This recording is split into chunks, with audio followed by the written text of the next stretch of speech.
Good morning, everybody. Happy Tuesday to you. My name is Tim Harris. I'm pastor at Woodburn Baptist Church, and it's 10 o'clock. It means it's time for 10 with Tim. We are finishing the book of Nehemiah today. Nehemiah chapter 13, verses 1 to 31. It's the start of, it's the second day of a new week in the Word, but we're going to finish up Nehemiah and start something new tomorrow. We'll talk about that in just a moment, but let's take a look at chapter 13. I like this chapter, but you knew I would. I really do. It's in some ways a disappointing conclusion to a book that had so many triumphs, because here at the end, chapter 13, it's just sort of a demonstration of how trying to lead, be a spiritual leader for a community is kind of like shoveling snow in a blizzard. I guess I'd say it this way. Nehemiah was the leader of this amazing revival for the people of God, but revival leaks. It's like you pour revival in a bucket with holes in it, because then you have to continue to try to conserve and maintain and continue the revival, because our horrible tendency is just to slide back towards spiritual indifference, to slide back to disobedience, and ultimately to moral degeneracy. And so you see it happening right here. The first three verses, once more, the separation from foreigners. Now, I really like the idea or just the way that God's people in the book of Nehemiah are so soft-hearted toward the word, because they're reading the book of Moses. They read the part about the Ammonites and the Moabites, how they can't be permitted into the assembly because of that history with Balaam, the the bootleg prophet. We'll read about him later. They're not allowed, and the people have got to have forgotten that history, but when they read it, instantly they obey. Now, I remind you, as I say it over and over, the issue is not racial exclusivism. This isn't racism.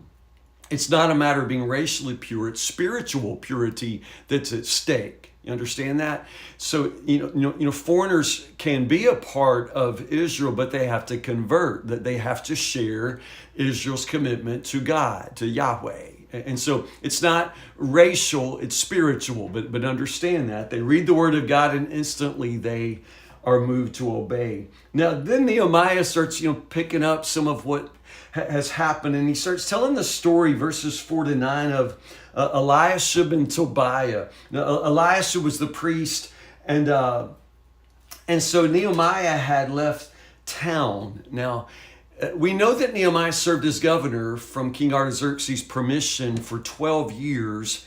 And then apparently we learn here in chapter 13, he went back.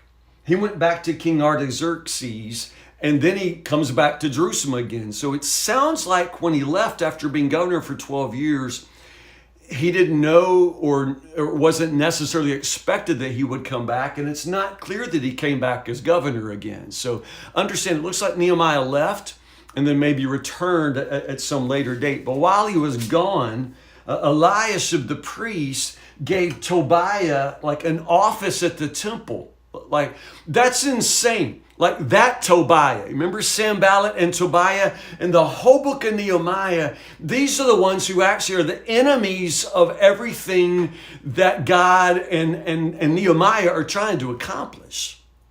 And so somehow Tobiah, like they clean out one of the rooms, they give him an office, so that he can continue his, little, campaign of subversion from right there in the middle of the temple. I mean, what are you talking about? Like, that is insane. Like, how in the world, like, who thought that was a good idea? But apparently Eliashib the priest thought it was, I don't understand this. Now, Tobiah was an Ammonite, which is kind of why that connects with those first three verses. He was an Ammonite who had married a Jew, but he's a bad dude, And this whole time, he's been against all of the revival, the renewal that Nehemiah brings. But as soon as Nehemiah's back is turned, that dude's got himself a desk at the temple with his feet propped up. He has an office at the temple, So there's no, surprise there that Nehemiah's head explodes when he comes back to town and has to have that office cleaned out, and then several rooms around it repurified. In the process of that, he finds out that, You know how the people promised they were not going to neglect the temple. Well, they did. You know, they went right back to that.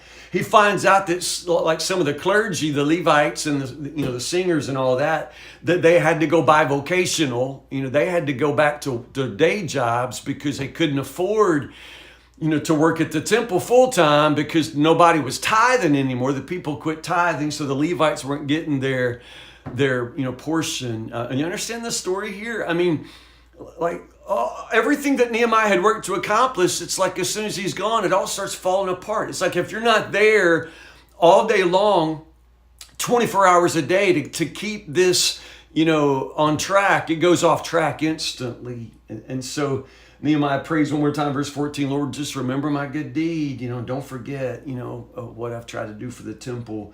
Just interesting, these little, flare prayers that he shoots up here in the midst of all this. Then this whole episode here of Sabbath reform, they'd gone back to, doing crazy stuff on the Sabbath. It was clearly forbidden in the law, but, businesses, Chick-fil-A tried to open up, on Sunday. Not really, but you know what I'm talking about. People trying to do business on Sunday, people trying to go to work on Sunday.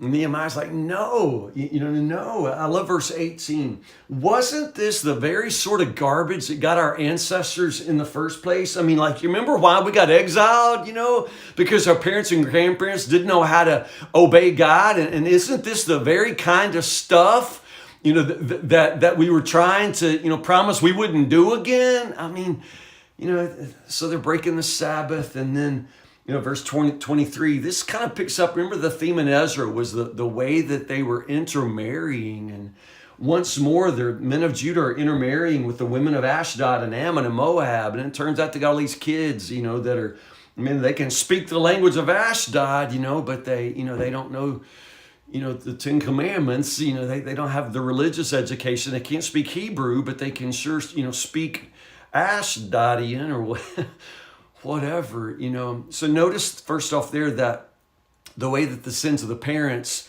affects the next generation. If the parents are lukewarm toward the faith, the children are going to be cold, and not going to have any faith at all. I see this every day as pastor. If the parents go to church about half the time, then their kids, as soon as they can make their own decision, are going to go to church none of the time.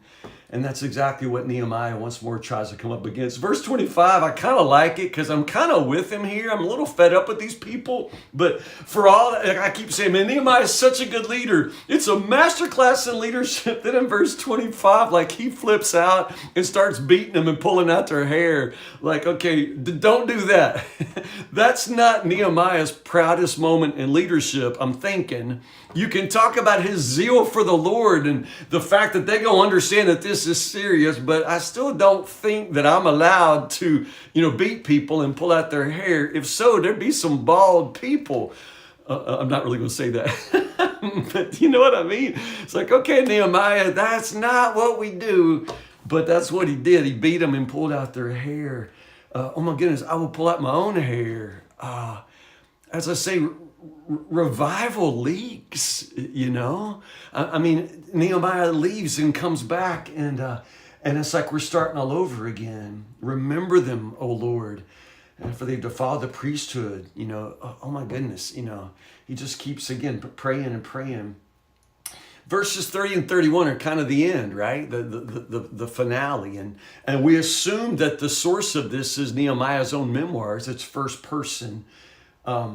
But notice here, we remember Nehemiah for building the wall, but here Nehemiah just says, this is what I did. I purged out everything foreign, assigned tasks to the priests and Levites. I made sure that the supply wood. When Nehemiah puts a period to his legacy, he doesn't necessarily want to be known for building the wall. He wants to be known for reestablishing and purifying the worshiping community of Israel. So like I've been telling you for the last several days, it's the rebuilding of the people of God that Nehemiah feels like is his legacy. That's what was important to him.